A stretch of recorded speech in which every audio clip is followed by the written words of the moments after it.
Assainissement du district d'Abidjan, plusieurs magasins démolis aujourd'hui dans la commune de Cocody.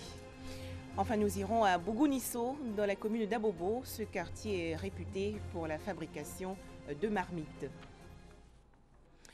Bienvenue dans ce journal, bonsoir à tous. Plusieurs commerces, dont un grand magasin d'ameublement et de décoration, détruit aujourd'hui à la Riviera, dans la commune de Cocody. Cette opération se situe dans le cadre de la politique d'assainissement du district d'Abidjan. Il s'agit de libérer les sites construits sur les bassins d'orage. Les précisions de Herman Yamia. Comme un château de cartes, les blocs de béton du bâtiment de 4 étages s'écroulent les uns après les autres sous les coups des pelleteuses.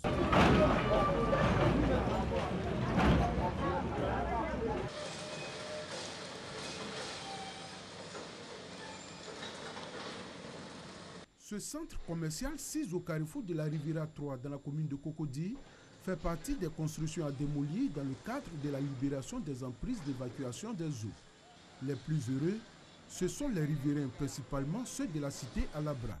Pour eux, cette action sonne la fin du calvaire. Personne n'ignore que tout récemment, nous avons été inondés à Alabra ici. On a subi beaucoup de dégâts.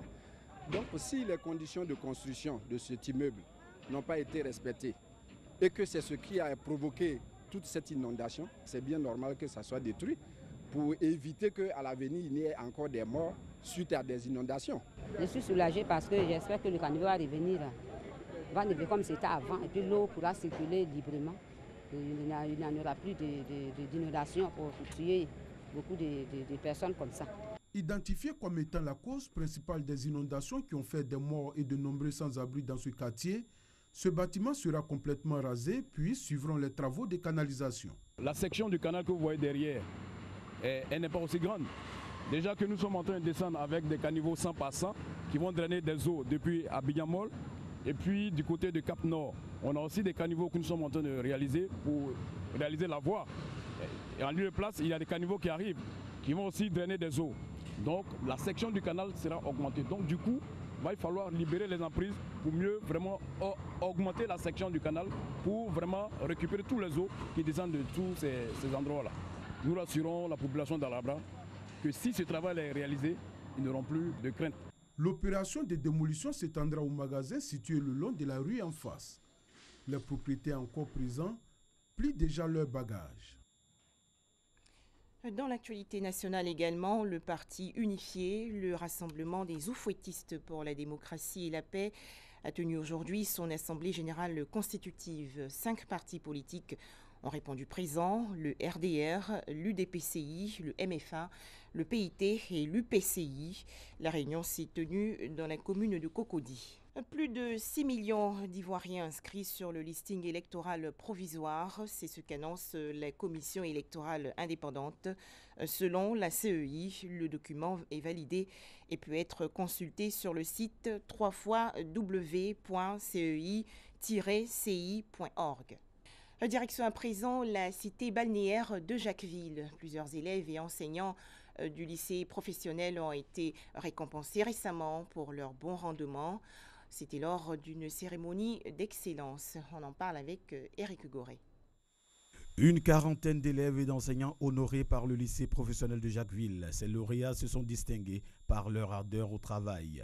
Au cours de l'année 2017-2018, les enseignants récompensés se sont montrés disponibles et performants. Quant aux élèves, ils ont obtenu plus de 15% de moyenne. La plupart des collègues résident à Abidjan, mais moi j'ai tenu à résider à Jacquesville, être disponible pour que même en période de vacances, lorsqu'on m'appelle, je sois à mon poste, je sois là pour le travail.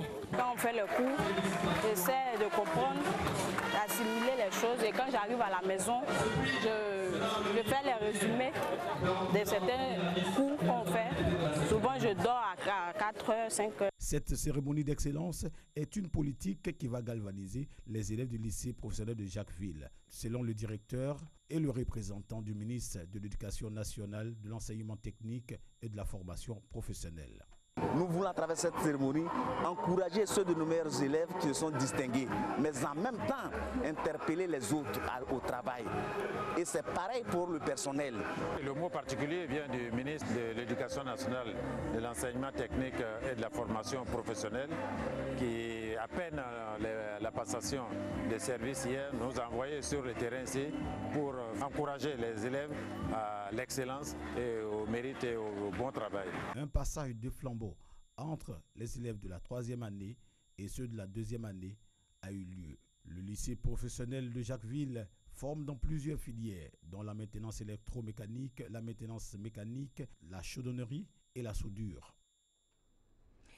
Ce quartier de la commune d'Abobo est spécialisé dans la fabrication de marmites. Allons donc à la découverte des forgerons de Bougounisso. C'est un reportage de Herman Niamia. Pour le tournage du jour, notre équipe a posé ses valises dans ce quartier populaire Bougounisso. Ce quartier de forgerons qu'on appelle communément ici à Bobo, le quartier des marmites. On était petits même, à 53, on est venu ici. Bon, on a commencé à travailler là pour débrouiller un peu. Avant, on fait 2, 3, mais comme il y a beaucoup d'enfants, tout le monde va faire. Même si tu vas au côté, il faut faire marmite d'abord pour aller partir. Tous les jours, ce sont des centaines de marmites et autres ustensiles en métal qui sortent de ces lieux. Une véritable fonderie artisanale dont nous tentons de comprendre le fonctionnement. Étape numéro 1, le four. Ici, les artisans doivent braver près de 700 degrés Celsius pour faire fondre l'aluminium et enclencher le début de la fabrication.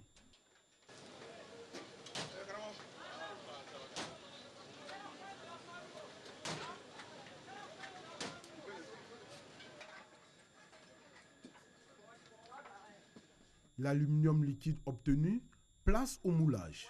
Dans ces moules de sable au format des différents ustensiles, le liquide sera coulé pour en ressortir quelques minutes plus tard. Pourtant, les produits ne sont pas totalement finis. Après le polissage manuel, ils sont soumis à la rigueur de la brosse électrique pour être débarrassés de toutes les imperfections et être plus compétitifs sur le marché. Après ça, on envoie à la maison. Tout ce que vous avez vu au travail là-bas, chacun a son magasin chez lui à la maison. Dès qu'on finit de faire à l'usine, chacun transporte pour lui pour envoyer ça chez lui à la maison. Tu envoies chez toi à la maison pour arranger, pour vendre à les clients. Les mamies, il y a plusieurs prix. Les mamies, il y a le prix de 1500 jusqu'à 100 000. À Bougounisso, la fonderie est une ancienne tradition familiale. Mais contrairement à ce qu'on pourrait penser, tous les travailleurs ne sont pas de ce quartier. Ici, le salaire est fonction de l'employeur et du rendement. 65 ans de fabrication de marmites et depuis, l'activité est encore informelle. Les forgerons continuent d'exercer sans la moindre mesure de sécurité. Selon Jordan, notre guide, Bougounisso est le plus gros fabricant de marmites artisanales en Afrique de l'Ouest. Et sa contribution sur le marché pourrait être plus grande si les bonnes volontés les aidaient à se moderniser. Et de 2 pour la France, les Bleus sont encore une fois champions du monde. Au-delà de cet exploit sportif, cette performance va permettre aux 23 joueurs français de toucher des primes. Le point avec Boris Odilon et Koné Pargassoro. Les Bleus en or, avec au bout du compte beaucoup d'argent, un peu plus de 21 milliards de francs CFA. Cependant, les athlètes ne se partageront que 6 milliards de francs CFA, soit 30% de la cagnotte, conformément à l'accord conclu avec la Fédération française de football. Chaque joueur devrait ainsi empocher plus de 260 millions de francs CFA représentant l'ensemble des primes des différents matchs. Que feront-ils de ce pactole? Déjà, quelques jours avant le début de la compétition, l'attaquant français de 19 ans et meilleur jeune joueur du tournoi Kylian Mbappé avait annoncé qu'il reverserait la totalité de ses primes à une association d'aide à l'enfance dont il est le parrain depuis juin 2017. Ses coéquipiers ont décidé de lui emboîter le pas. Ils redistribueront une partie de leurs gains à des associations et œuvres caritatives. Les autres équipes repartent également avec des chèques de la FIFA. Le montant est fonction du niveau atteint au cours de la compétition. Les équipes tombées dès le premier tour perçoivent chacune 4 460 millions de francs CFA, celles éliminées en 8e, près de 7 milliards. Les quarts des finalistes, environ 9 milliards. Près de 13 milliards pour l'Angleterre qui termine 4e. Les Diables Rouges de la Belgique sur la plus petite marche du podium, reçoivent environ 14 milliards et la Croatie près de 16 milliards. Au total, la FIFA aura reversé près de 225 milliards de francs CFA aux 32 nations pour le développement d'infrastructures sportives et la formation des jeunes.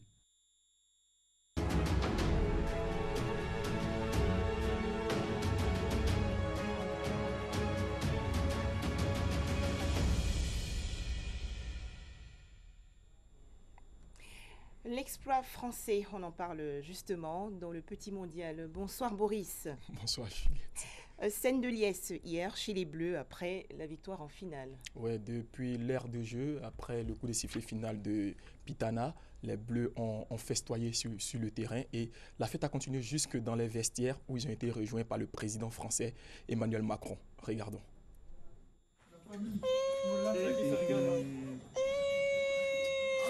Oh, chut, tais-toi. Pleure pas. Ça va aller, t'inquiète pas. Voilà. Ça va mieux comme ça.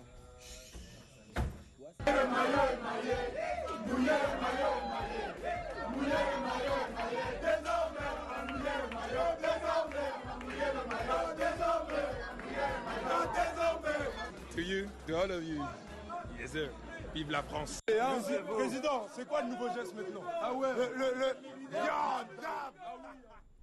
Cette victoire des Bleus permet ainsi aux sélectionneurs français Didier Deschamps de rentrer dans l'histoire. Il rentre dans le cercle fermé de ceux qui ont remporté le trophée à la fois en tant que joueur et sélectionneur. On peut citer, ils ne sont que trois, Mario Zagallo le Brésilien en 1958-62, il était footballeur, en 70 il remporte le trophée en tant que sélectionneur. Il y a Beckenbauer en 74 en tant que joueur et en 90 en tant que sélectionneur. Et Didier Deschamps en 98 était le capitaine de l'équipe de France championne du monde et en 2018, il est le sélectionneur des Bleus. On va le suivre maintenant en conférence de presse.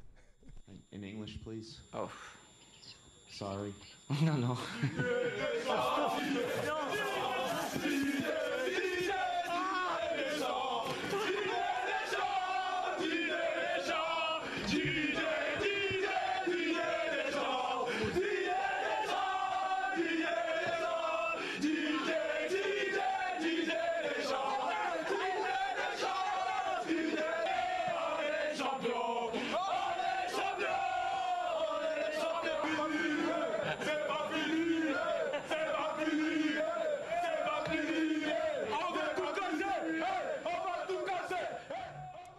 Alors l'attaquant français Kylian Mbappé a été sacré meilleur jeune de la Coupe du Monde 2018. Selon vous, qui est le meilleur joueur français à l'issue de ce tournoi? Il est vrai, au-delà même du meilleur joueur français de ce tournoi, pour moi, le meilleur joueur de cette compétition reste N'Golo Kanté. C'est un homme avec un petit gabarit, 1m68 ou 68 kg, un joueur très discret qui, entre 2012 et 2018, a connu une ascension fulgurante. Imaginez-vous qu'en 2012, il était en 3e division en France. En 2016, il était champion d'Angleterre. 2017, champion d'Angleterre. Et en 2017, meilleur joueur du championnat d'Angleterre. Aujourd'hui, il est l'un des meilleurs joueurs sur la planète. Sa cote, pour ne pas dire sa valeur sur le marché, est à 65 milliards de francs CFA. On va voir maintenant les coéquipiers de N'Golo Kanté lui dédier une chanson juste après le sacre. N'Golo Kanté, balabalala. N'Golo Kanté, balalalala. Il est petit, il est gentil, il a stoppé les obésis. Mais on sait tous, c'est un tricheur. N'Golo Kanté, N'Golo Kanté, la la la la. Il est petit, il est gentil, il a stoppé les obésis. Mais on sait tous, c'est un... Maurice, prochaine étape donc 2022 au Qatar, dans la péninsule arabique. 2022, la Coupe du Monde, la prochaine Coupe du Monde, après la réussite du mondial russe, Vladimir Poutine a reçu le président de la FIFA, Gianni Infantino, ainsi que le prince émir du Qatar pour une passation de flambeau. Il faut dire qu'en 2022 plutôt, nous aurons 42 équipes. De 32 équipes, nous allons passer à 48 formations plutôt. De 32, on passe à 48 équipes. Donc je rappelais que la Coupe du Monde allait avoir lieu plutôt que de juin à juillet comme ça a été d'habitude. Au Qatar, on sait que les températures dans la période de juin-juillet atteignent les 40 degrés. Donc la FIFA a bien voulu que pour cette Coupe du Monde 2022, la compétition se déroule. On voit là les images. Hein. Voilà. La FIFA a bien voulu que pour cette Coupe du Monde 2022, la compétition se déroule entre novembre et décembre 2022. Et le nombre d'équipes va augmenter pour permettre à l'Afrique et à l'Asie d'avoir un plus grand nombre de représentants et espérer peut-être jouer des demi-finales. Voilà. Merci beaucoup, Boris, d'avoir été à nos côtés pendant tout ce mondial. Ok, merci. Merci à vous tous de nous avoir suivis.